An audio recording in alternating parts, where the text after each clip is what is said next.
Hey there guys, so let's talk about a concept called lifetime value, also known as LTV, and why this is extremely important to know when it comes to marketing and really just running a business in general. So when we talk about your cleaning service, we have to understand that the lifetime value really looks at three pieces of revenue generated, three angles.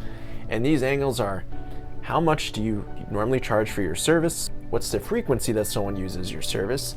And on average, how long does a typical client use your service for?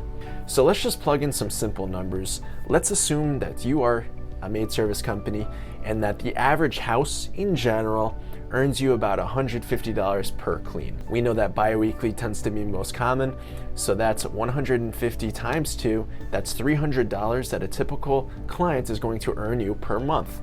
Now we look at the duration. How long does a typical client stay? When in doubt, whether you're starting your business or you have no idea what this number is, 1 year is a pretty solid time frame to kind of just start off with.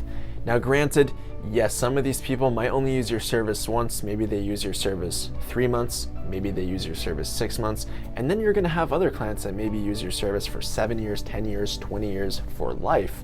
But with both sides of the spectrum equated, we can assume that 1 year is typically average. So we already know that one client earns you about $300 per month.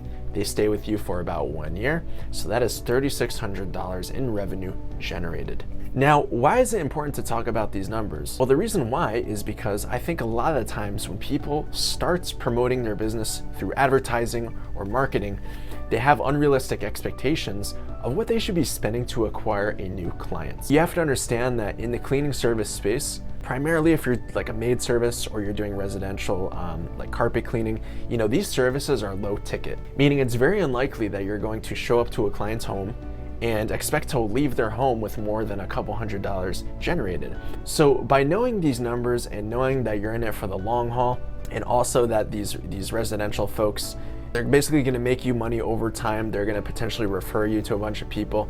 These are numbers that I want you guys to keep in mind, because when clients say that they're only willing to spend a little bit of amount of money to acquire a new client, whether that's $50, $40, even $100, that's very conservative when you consider that even if you break even on month one, meaning even if you spend, let's say, $300 to acquire a client, the rest of the 11 months that they're most likely going to stay with you, that's just pure profit. And then that's when your clients start to compound off of each other. From a pure revenue generated standpoint, pure ROI on what you're spending, the LTV is where it's at. This is what you guys need to realize if you have plans on investing into your business and growing your business through advertising.